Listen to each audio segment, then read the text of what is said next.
Μισό. Σήμερα πρέπει να μάθεις κάτι.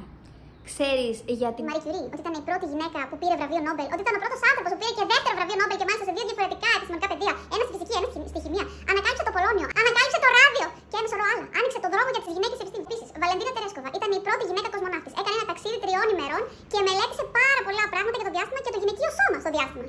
Η Χεντή Λαμάρ ήταν ηθοποιός, ήταν και επιστήμονας.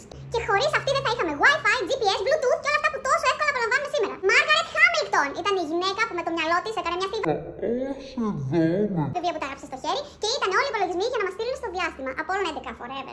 Κάθριν Τζόνσον, η πρώτη Αφροαμερικανίδα που έγινε αποδεκτής ως επιστημονικό προσωπικό της NASA. Τα μαθηματικά της και οι τόσο δύσκολοι υπολογισμοί της μας έστειλαν στο φεγγάρι. Ρόσαλιντ Φράγκλιν, η γυναίκα που ανακάλυψε τη δομή του DNA και καπηλεύτηκαν κάποιοι άλλοι. Τα ονόματα δεν λέμε οικογένειες, δεν φύγουμε. Τη δομή και το μοντέλο του DNA και τελικά έμεινε στην αφάνεια και πέθανε χωρίς να πάρει το βραβείο Νόμπελ που της άξιζε. Και ένα σωρό άλλες γυναίκες επιστήμονες που έχουν συνεισφέρει τόσο πολύ σε όλα τα επιστημονικά πεδία και αύριο είναι η μέρα τους. Είναι η Παγκόσμια ημέρα γυναικών και κοριτσιών στις επιστήμες.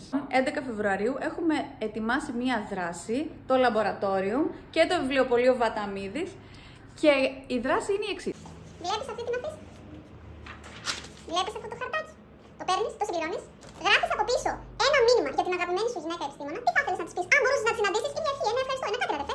Παίρνεις κουτί, το ρίχνεις μέσα και αφού το ρίξεις μέσα, την επόμενη μέρα, Τετάρτη 12 Φεβρουαρίου, εμείς θα ανοίξουμε, θα διαλέξουμε ένα χαρτάκι και ο τυχερός ή η τυχερή θα πάρει από το βιβλιοπωλείο Βαταμίδη ένα βιβλίο σχετικό με τις επιστήμες. Θα βρίσκονται εναρτημένες στο Laboratorium και στο βιβλιοπωλείο Βαταμίδη όλη την ημέρα και σας περιμένουμε να συμμετέχετε σε αυτή την πολύ ωραία δράση.